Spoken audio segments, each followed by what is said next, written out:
morning, everyone. I'm Martinez. My name is Itzell, and it's Mask Monday. We'll be using this mask today. We have some Reddit stories, just 3. I hope everyone is doing well.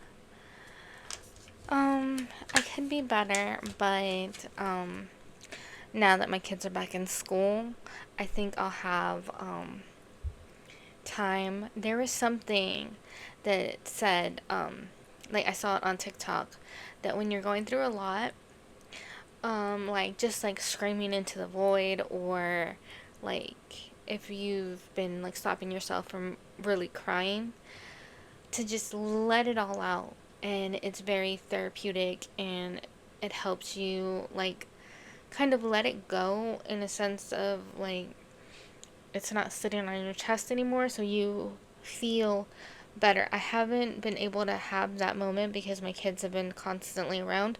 So I'm hoping now that they're back in school, I'll get that moment and I can just kind of just let it all go.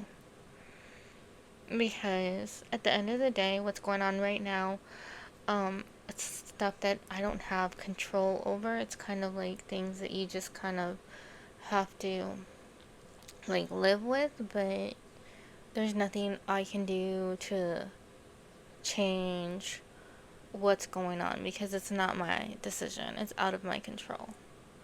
Like, you can't control what people do, but you can control like how you handle the situation, how you react to it, and all of that. And so that's where I am. You know, I don't want to be upset or anything. It's just like I want to survive this and keep moving forward, and yeah. So, let's open up my iPad, cuz it was open but it closed as I was like getting this all ready. And remember, you leave this on for like 15 to 20 minutes. All right. Why am I messing with you guys? That's not where the story is. Um So my hands always get all like serumy, so I always have to put in my coat. Alright. First story. Am I the a-hole for wanting a gender reveal? My husband and I have 2 children already, a boy and a girl, and in both cases we were so excited to find out the gender that we immediately opened the medical results on my phone to find out within seconds. We are expecting our 3rd baby, a surprise, and this will likely be our last child. I wanted to experience a really fun way to find out, not on social media, but just for fun for us. We are visiting Florida next month to see my parents, and I have the gender written on a piece of paper in the envelope from the doctor. I was planning to go to a bakery and have them put blue or pink icing inside one of the cupcakes and make a whole batch so that my immediate family and us and our kids can eat the cupcakes and have a funny surprise together. Again, nothing over on social media, not a big party with a million people, just a funny experience to remember. I told my husband this idea and he was genuinely frustrated and said he thinks it's so cringe and he just wants to open the envelope together. I told him I suffered for 2 months, throwing up almost every day, feeling so nauseous. So too bad you have to suffer through a little party and my parents and eat a little cupcake. I'm so thrown off, but he was genuinely disappointed. LOL. Like, why? Is this truly a big ask that I'm making? It's kind of making me laugh because it's so ridiculous. But I feel like I get to make the call on this because I'm the one that's pregnant and birthing the child. LOL. Am I the a-hole?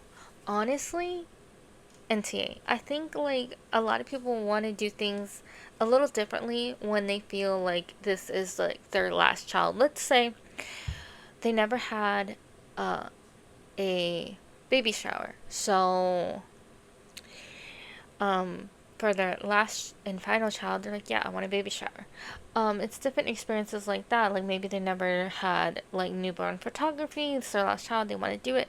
Like it's always something, because they know that this will be the last. And that's okay. I don't think it's a big ask. I think your husband is just used to routine, and this was your routine up until this point. So he's like, why change it? I get like that a lot of people don't like gender reveals, especially when it's all over social media. It's like this big thing. I get that. But that's not what you're asking. You're asking for a very sweet, intimate moment with your immediate family. It'd be one thing if he was like, no, I don't feel comfortable because you're excluding my family from this. Then I would understand that point more. But it's not even that. It's cringe. I don't want to do it. Well, I guess you can just sit in a corner by yourself while everybody else has fun and maybe somebody eats 2 cupcakes that you're refusing to partake. So, yeah, I don't know. Like, you can you can like reclose the envelope and give it to him, and he can just go somewhere in the house and open it while everybody else is, enjoying a cupcake. Like, I don't think you're asking for a lot. I've heard like ridiculous asks while pregnant, like asking for, like a specific fruit when it's out of season, or like maybe you live on the West Coast and you want your husband somehow to get you those hot dogs that are from New York City. Like that is ridiculous. So what were they called? They're like always on shows and movies, that Grace Papaya. Like, yeah, like that's a big ask. That's kind of ridiculous. But you're not asking for anything like that. I don't think it's a big ask. I think he's acting like a child. So let me know what you think. I have been pregnant before, and I never like asked anything I think irrational. The only thing I asked of my ex that I can recall was to hurry up and eat his hot dog, because I didn't know that the smell of the relish was gonna make me sick, and I almost like threw up all over the movie theater. So yeah, and then he was acting like I was ridiculous because I wasn't letting him enjoy his hot dog. So, yeah, it's like, move away then. There was empty seats. Anyways, next story. Am I the a-hole for taking my friend's no at face value instead of insisting? I don't like being pushy, so I, 25M, have a close friend, 24F, who's been dealing with a lot of stress lately. Nothing life-threatening, but enough that she's been skipping meals, isolating herself, and generally not taking care of herself. One evening we were hanging out and I noticed she hadn't eaten all day. I offered to order her food. She said, I'm not hungry. I asked again a few minutes later because I knew she hadn't eaten. Same answer, so I dropped it. Later that night, she texted me saying she was upset. She said I should have known she didn't actually mean no, and that a real friend would have insisted. Ordered the food anyway, or at least kept trying because she was clearly struggling. I told her I care about her, but I also believe adults should be able to say what they mean. If someone tells me no twice, I'm going to respect that answer. I don't think it's my place to override someone's decision just because I think I know better. She argued that when people are emotionally overwhelmed, they sometimes need someone to push through their resistance. I said, expecting people to read your mind isn't fair. If you want help, tell me. I'll gladly help, but I can't guess which no actually means yes. Now, a few mutual friends think I was too detached and I should have recognized she needed support even if she wasn't asking for it. Am I the a-hole for respecting what she said instead of insisting? Honestly, I don't think you're wrong, NTA, because this could have gone another way. Let's say you kept insisting, you kept like bugging, or you ordered food anyways, and then,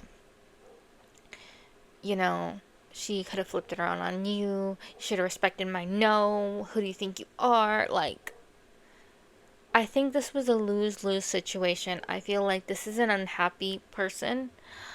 Um, and you weren't going to win this no matter what you did. That's my opinion. I could be completely wrong, but my ex was a lot like this. And yes, he's struggled on and off with his mental health. He's also rejected getting help. So, no matter what I did, it was never the right thing. Even if I did things differently moving forward, I was still in the wrong because I should have did it the other way. So, I think this might be who she is, and it's very draining being around someone like this, someone that doesn't tell you what they want clearly, um, and just expects you to know whatever they want in that moment when you can't read minds. They're not giving you any clear indications, and it's just overall exhausting. Like, I don't know if your relationship, like your friendship, will last. I hope it does, but I hope she puts in the effort to meet you halfway. Because if you can't call the whole 100, that's fine.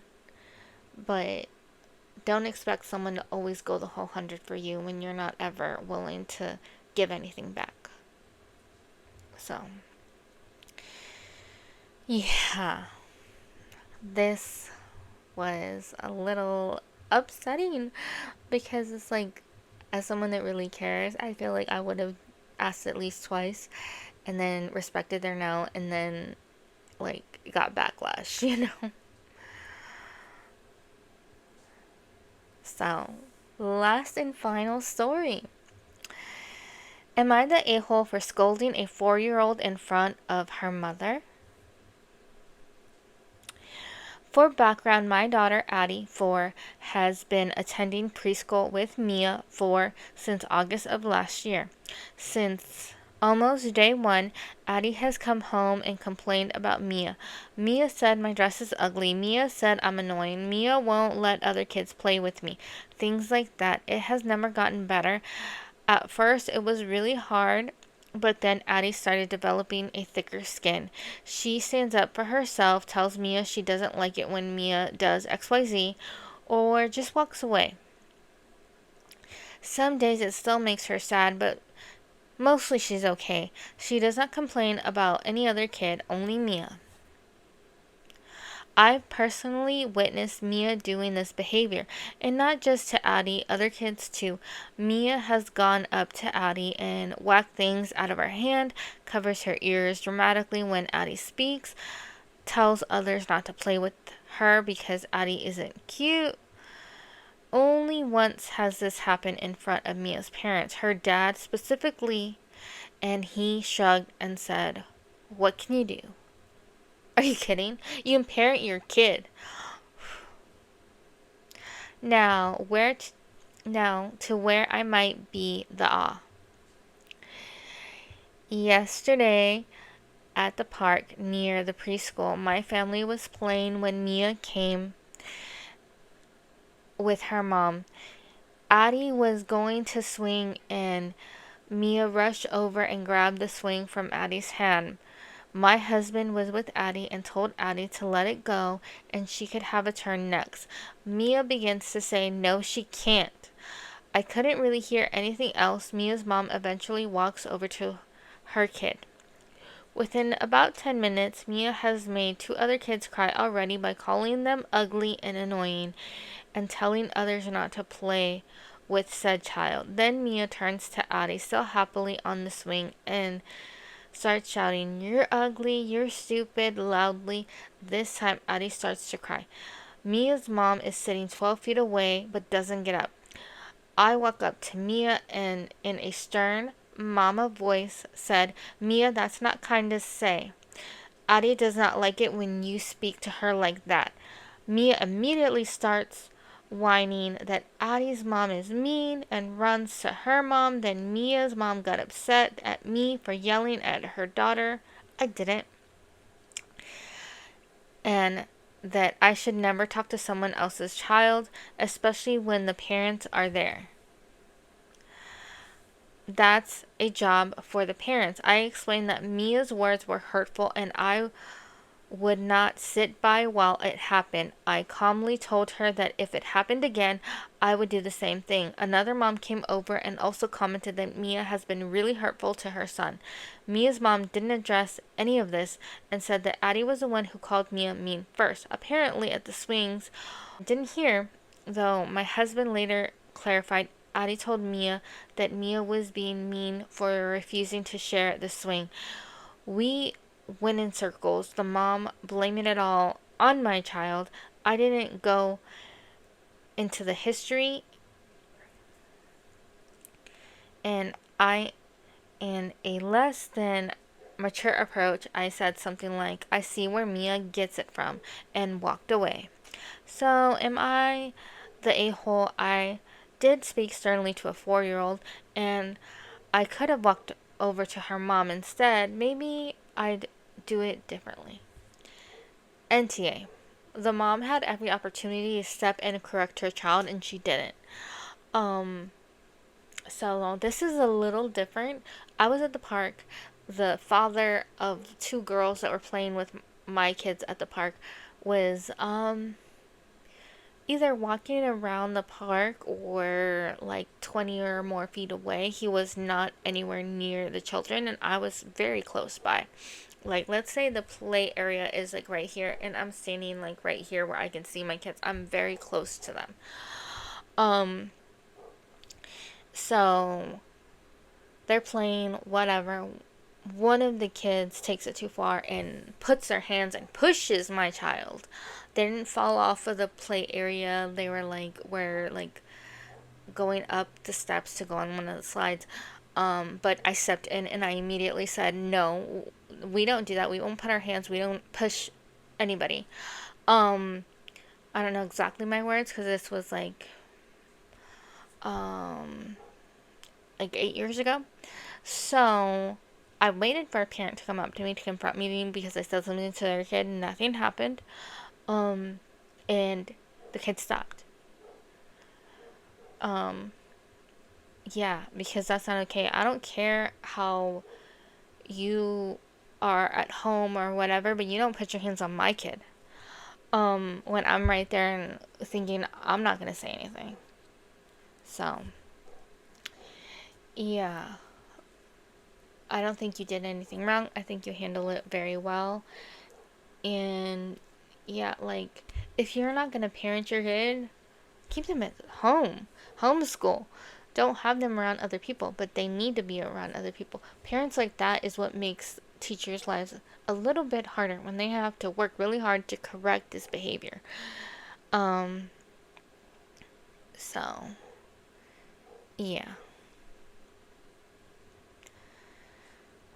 Let me know your thoughts and what do you think? How would you have handled this situation?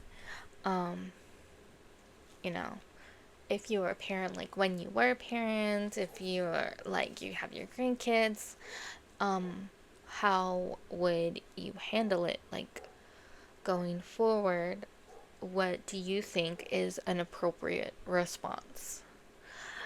Sure, you can go out to the parent, but I've heard similar stories where people have tried that. They've tried to talk to the parent, and the parent just dismisses them completely.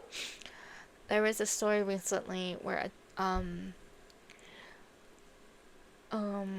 someone was having a similar situation inside of a library, and the mom only spoke Spanish, so the other mom, whose Spanish was their second language, started talking to the mom, and the mom was acting like, I can't understand you. Mind you, I could understand her. Like, of course, she had an accent, because it wasn't her first language and that was evident. But I could understand everything that she was communicating about her child misbehaving and being aggressive towards, like, the mom's child, the one that was talking. So, yeah. There's some parents that, in my opinion, they shouldn't be parents because they don't want to parent. And I understand, like, gentle parenting, but gentle parenting doesn't mean hands off. So, let me know what your thoughts are. Because to me, the hands off approach isn't teaching anything. It's kind of like run wild and free with no consequences. Well, that's not true. There will always be consequences to your actions, good or bad. So, let me know what you think about the stories. Like, oh, if you're wondering what I use for, this is Jeffree Star, this is, SPF, and this is my e.l.f. moisturizer. So, yeah. So let me know what you think. Be sure to give the video a thumbs up if you liked it, and I'll see you soon. Bye.